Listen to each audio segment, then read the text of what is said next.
वाराणसी दुनिया का सबसे पुराना शहर। वो कहते हैं ना, काशी किसी को नहीं छोड़ती। जो काशी एक बार आ गया वो समझो हमेशा के लिए काशी का हो गया। गंगा काशी पहुंची तो मोक्ष वाहिनी बन गई, शिव पहुंचे तो महादेव और शक्ति पहुंची तो गौड़ा। जहाँ पहुंचे शब्द तो वेद बने और तुलसी पहुंची तो बन गया श्री रामचरितमानस। अब मैंने बनारस के बारे में बहुत कुछ सुन रखा था, तो मुझे बड़ी क्यूरोसिटी थी ये जानने की कि ऐसा क्या है बनारस में जो इसे बाकी जगहों से इतना अलग बनाता है। अब जो मैंने सुन रखा था मैं उसे फील करना चाहता था। मैं अपने उन हर सवालों का जवाब चाहता था जो मेरे अंदर काफ़ी दिनों से भरा पड़ा था, और मुझे उसका जवाब बहुत जल्द मिल गया। तो मेरे बनारस के सफ़र की शुरुआत होती है पटना जंक्शन से। Hey, hello everyone, this is Sidit Singh and welcome you all to my another vlog. So today's vlog is gonna about Varanasi, Banaras. So this vlog gonna be much more interesting than the rest of the vlogs which I uploaded before. तो क्योंकि बनारस जाना मेरा बहुत दिनों से dream था और बार बार कुछ रीजंस की वजह से कुछ ना कुछ कारण आ जा रहा था, कुछ ना कुछ काम आ जा रहा था, जिसके कारण बार बार मेरा प्लान बनारस का कैंसिल हो जा रहा था। लेकिन इस बार मैंने फाइनली डिसाइड किया है कि मुझे जाना है। सो आज मैं जा रहा हूँ। कल दशहरा था और आज दशहरा के कल ही होके मैं निकल रहा हूँ। मैं बहुत थका हुआ था बट मैंने इस बार डिसाइड किया था कि मुझे इस बार जाना है तो जाना है। सो मैं तो बहुत एक्साइटेड हूँ बनारस जाने के लिए, क्योंकि मैंने बहुत बार प्लान किया था और बहुत दिनों से मेरा बहुत मन था। सो देखते हैं आज के ब्लॉग में क्या होता है, मतलब कैसे जो भी होता है हम gonna show you. So let's गो।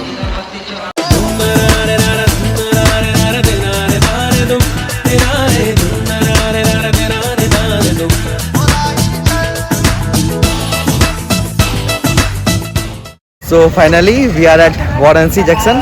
यार बिलीव नहीं हो रहा, लिटरली मैं 2 साल से प्लान कर रहा था और फाइनली मैं वाराणसी आ ही चुका हूँ। और भाई क्या क्या व्यू है स्टेशन का, मैं दिखाता हूँ आपको पीछे से।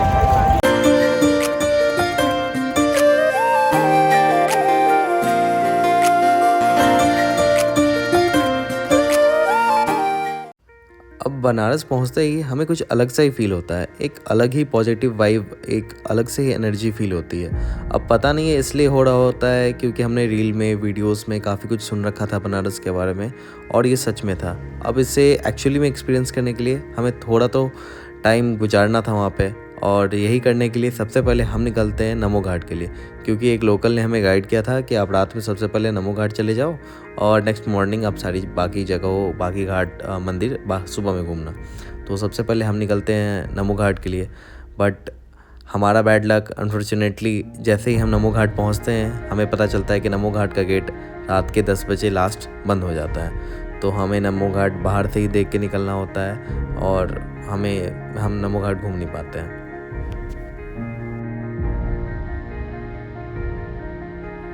तो हम नमो घाट तो नहीं जा पाए और नमो घाट नहीं घूम पाए, क्योंकि हम नमो घाट गए थे बट एक्चुअली नमो घाट रात में 10 बजे लास्ट टाइम है उसका, 10 बजे नमो घाट बंद हो जाता है और हमें ये पता नहीं था। हमें एक लोकल से पता चला था नमो घाट के बारे में, बट उन्होंने ये नहीं बताया था कि ये 10 बजे बंद हो जाता है। तो अभी हम लोग जा रहे हैं दशाश्वमेध घाट और उसके बाद हम जाएंगे मणिकर्णिका घाट, जिसके बारे में मैंने काफ़ी कुछ सुना है।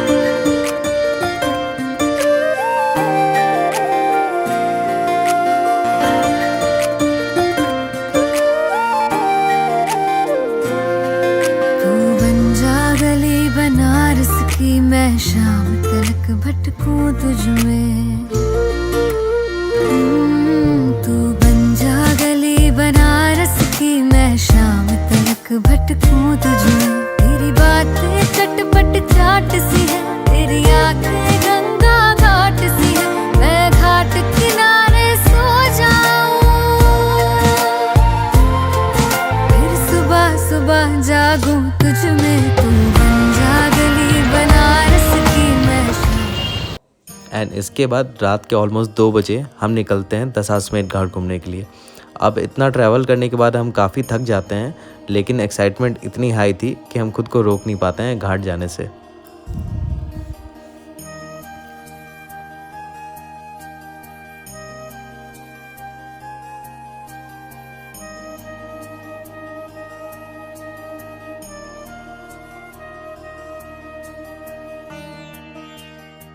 और फाइनली अभी रात के ऑलमोस्ट 2 बज रहे हैं और हम लोग अब फ्रेश होके हम लोग जा रहे हैं अब दशाश्वमेध घाट।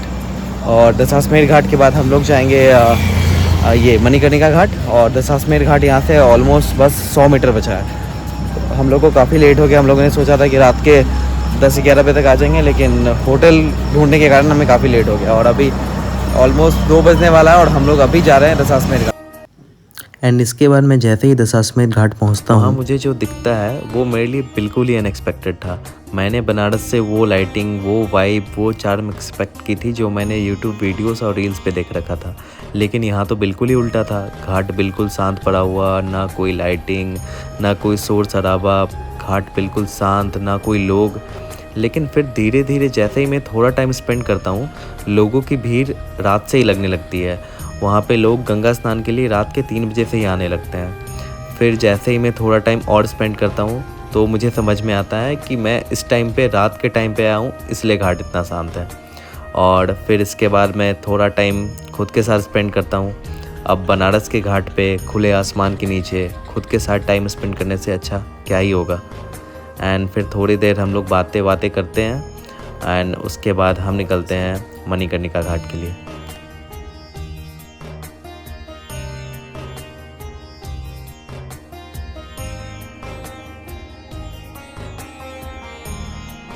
अब हम लोग जा रहे हैं मणिकर्णिका घाट को। मणिकर्णिका घाट यहाँ से ऑलमोस्ट 1 किलोमीटर दूर है।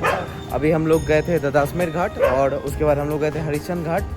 और हरिश्चंद्र घाट यार काफ़ी डरावना था, क्योंकि हरिश्चंद्र घाट पूरा सुनसान था, एक लोग भी नहीं थे वहाँ पे और एक अलग ही स्मेल आ रहा था वहाँ पे।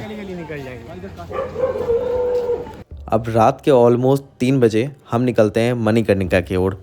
अब मैंने मणिकर्णिका के बारे में इतना कुछ सुन रखा था कि मेरी एक्साइटमेंट अलग लेवल की थी। हाँ, ऑब्वियस सी बात है, मुझे डर भी काफ़ी लग रहा था क्योंकि मैंने काफ़ी कुछ सुन रखा था मणिकर्णिका के बारे में। लेकिन हाँ, मुझे ये फीलिंग रात को ही लेनी थी, इसलिए फिर भी कैसे भी हिम्मत करके हम लोग रात में निकलते हैं मणिकर्णिका की ओर। अब जैसे ही मैं मणिकर्णिका के क्लोज़ पहुंचने लगता हूं, मेरे मन में बहुत सारी बातें चलने लगती है कि पता नहीं घाट कैसा होगा, क्या होगा। बहुत सारे डाउट्स थे मेरे मन में। जैसे जैसे मैं क्लोज़ पहुंच रहा था, मेरे क्वेश्चंस और भी बढ़ते जा रहे थे, साथ में मेरी क्यूरोसिटी भी अलग लेवल की थी।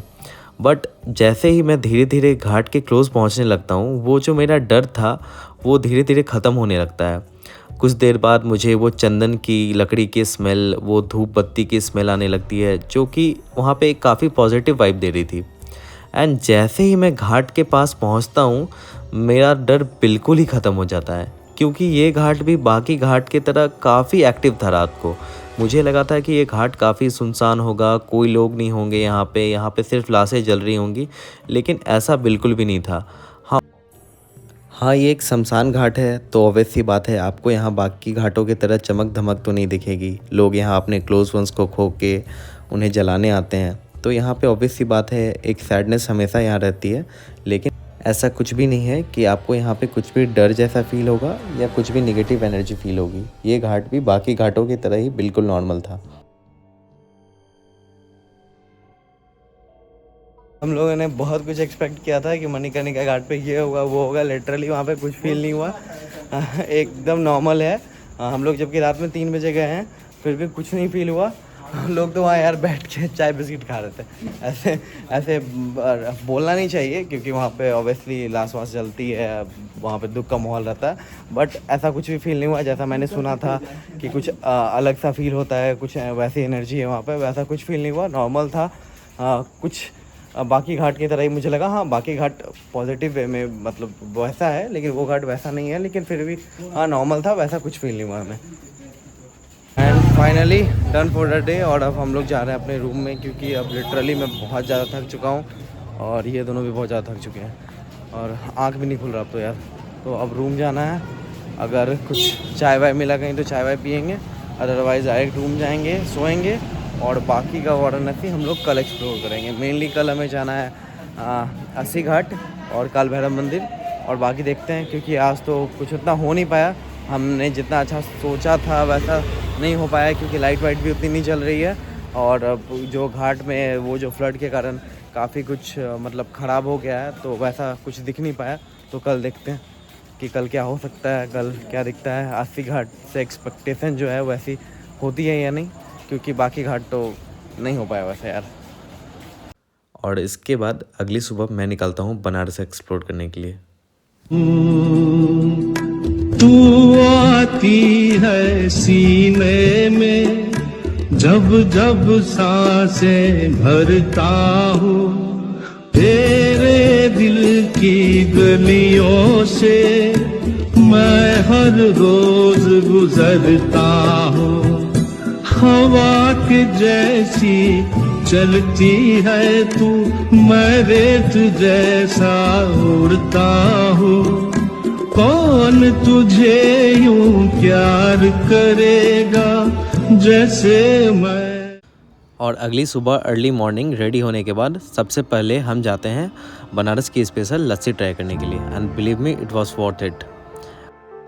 एंड लस्सी ट्राई करने के बाद मैं निकलता हूँ दशाश्वमेध घाट के लिए। मैं ऑलमोस्ट दशाश्वमेध घाट के लिए 11-12 बजे के करीब में निकलता हूँ। एंड जैसे ही मैं दशाश्वमेध घाट पहुँचता हूँ, ऑलमोस्ट 11-12 बजे के करीब में भी ये जगह काफ़ी क्राउडेड होती है, काफ़ी लोगों की भीड़ होती है यहाँ पे। तो पहले थोड़ा देर घाट घूमने के बाद हम डिसाइड करते हैं कि हम बोट राइड लेंगे और बोट से सारा घाट यहाँ पे घूमेंगे। ये बोट राइड दशाश्वमेध घाट से स्टार्ट होती है और ये पहले राजा हरिश्चंद्र घाट के पास जाती है और उसके बाद वहाँ से ये यू टर्न लेके लास्ट घाट जो कि मणिकर्णिका है वहाँ तक ये कंप्लीट कराती है। और थोड़े देर बाद हमें सारा घाट दिखना शुरू होता है। यहाँ पे हम सारा घाट जो भी है ये कवर करते हैं बोट के थ्रू। एंड देन थोड़ी देर बाद ये बोट वाले भैया हमें सारे घाट का हिस्ट्री बताते हैं कि कौन सा घाट किसके नेम से है और क्यों ये यहाँ पे स्टार्ट हुआ था।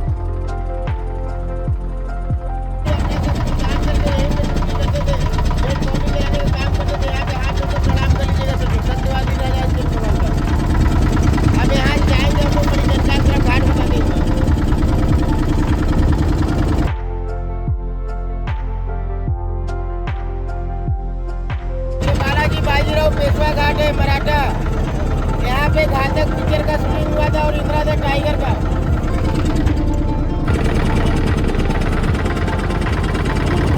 महाराज जी का बिहार के जो थे ये घाट बनवा जाते हैं, हिंदी राइटर यहाँ पे लिखा करते थे।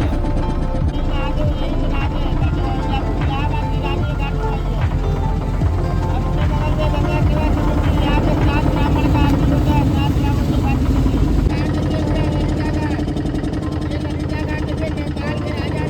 है। और ये आगे देखिए काशी का सबसे बड़ा महाशमशान घाट मणिकर्णिका घाट। यही घाट पे शंकर भगवान माता पार्वती स्नान किए थे। स्नान करते समय भोलेनाथ का मणि माता पार्वती का कांटा टोटल यही घाट पे गिरा है। यहाँ 24 घंटा डेड बॉडी देता है, हाथ उठकर प्रणाम नमस्कार कर लीजिएगा। और मणिकर्णिका पहुँचने के बाद हम फिर से डेथ को काफ़ी क्लोज से फील करते हैं और यहाँ पे आके सच में पता चलता है कि that is the ultimate truth. ये बात आपको बहुत क्लोजली फील होगी यहाँ पे। तो फाइनली अब हम लोग निकल रहे हैं 80 घाट के लिए। हम लोगों ने फाइनली दशाश्वमेध घाट अच्छे से घूम लिया। हम लोगों ने बोट राइड स्टार्ट किया था दशाश्वमेध घाट से और वो मणिकर्णिका घाट तक ख़त्म होती थी, जिसमें टोटल 40 घाट बीच में आते हैं। और ये दशाश्वमेध से स्टार्ट होती है और 40 घाट होते हुए पहले ये उधर जाती है लास्ट राजा हरिश्चंद्र घाट तक इधर साइड, फिर ये रिटर्न होती है बोट और इधर मणिकर्णिका घाट तक पूरा वापस जाती है। तो हम लोगों ने 40 घाट पूरा अच्छे से घूम लिया है और 80 घाट दूसरे साइड पड़ता है, तो हम लोग 80 घाट के लिए जा रहे हैं। और फिर 80 घाट से रिटर्न हमें फिर से वापस यहीं आना है अगले 1.5 घंटे में, क्योंकि 4 ऑलरेडी बज चुका है। 5:30 बजे तक हमें आना है, क्योंकि आरती में सामने रहने के लिए, अच्छे से आरती देखने के लिए जल्दी आना पड़ता है। और उसके बाद देखते हैं कि फिर रात में हम लोग कोई मंदिर, काल भैरव मंदिर जा पाएंगे या और भी मंदिर जा पाएंगे या नहीं। एंड इसके बाद शाम के ऑलमोस्ट 3:30 बजे मैं पहुंचता हूं 80 घाट। माना जाता है कि 80 घाट बनारस का सबसे बड़ा घाट है। एंड 80 घाट की सुबह की आरती काफ़ी फेमस है, जो कि सुबह में 4:30 बजे होती है। माना जाता है कि यहाँ पे 2 पंडितों की टोली आरती करते हैं, क्योंकि ये घाट काफ़ी बड़ा है। बाकी घाट पे 1 पंडितों की टोली आरती करती है, बट इस घाट पे इतना बड़ा होने के कारण 2 पंडितों की टोली इस घाट पे आरती करते हैं। इसके बाद हम जैसे ही 80 घाट से निकलते हैं और धीरे धीरे शाम होने लगती है, बनारस इतना खूबसूरत लगने लगता है कि मैं आपको क्या ही बताऊं।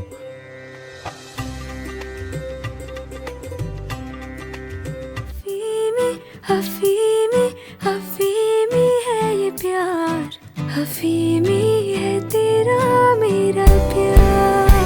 हफीमी हफीमी हफीमी प्यार, अफीमी है तेरा मेरा प्यार। खुमारी खुमारी ना आए रे कर। एंड इसके बाद शाम के ऑलमोस्ट 5:30 बजे हम फिर से पहुंचते हैं दशाश्वमेध घाट। दशाश्वमेध घाट की आरती देखने के लिए सबसे पहले हम वहां पहुंच के एक बोट बुक करते हैं जहां से हम आरती को सही से देख पाए और कैप्चर कर पाए। हम जैसे ही वहां पहुंचते हैं उस टाइम पे भी यहाँ पे काफ़ी भीड़ हो चुकी होती है। सारी बोट्स ऑलमोस्ट बुक थे, सारी सीट्स आगे की सब फुल थे, बट हमें कैसे भी एक अच्छी सीट मिल जाती है जहाँ से हम सही से आरती एंजॉय कर सके। मैं आपको बता नहीं सकता कि वहाँ के वो 1.5 घंटे कैसी फीलिंग थी, कैसी वाइब थी वहाँ की। It was the best moment of my life. मैंने ऐसा नज़ारा कभी नहीं देखा था भाई साहब। वो जो फील था ना, मैं आपको बता नहीं सकता। पहले तो आरती नीचे होता था, बट अभी फ्लड के कारण नीचे काफ़ी पानी मलबा जमा है, तो इसलिए अभी आरती ऊपर हो रही थी। बट फिर भी क्या नज़ारे थे, क्या व्यू था। It was literally amazing. And almost 45 to 15 minutes wait करने के बाद आरती स्टार्ट होती है और फिर हम आरती एंजॉय करते हैं।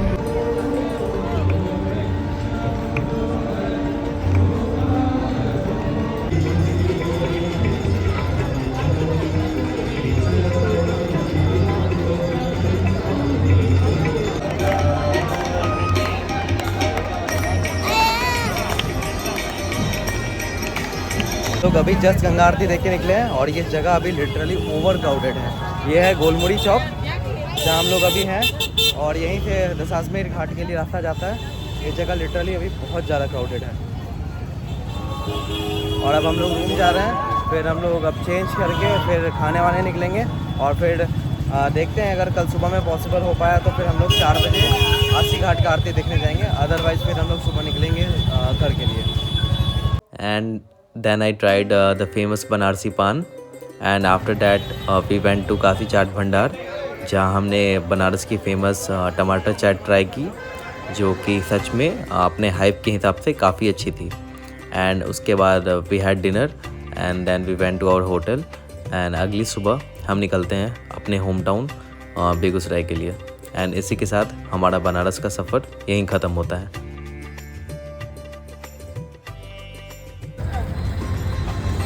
सो फाइनली मैं अपने होम टाउन वापस आ चुका हूँ वाराणसी के ट्रिप से। ये मेरा अभी तक का सबसे अच्छा ट्रिप था। हाँ, कुछ चीज़ें मिसिंग थी क्योंकि जो बाढ़ आया अभी उसके कारण अभी वहाँ पे गंगा आरती अच्छे से नहीं हो पा रही है, इसलिए मैं गंगा आरती सही से कैप्चर नहीं कर पाया।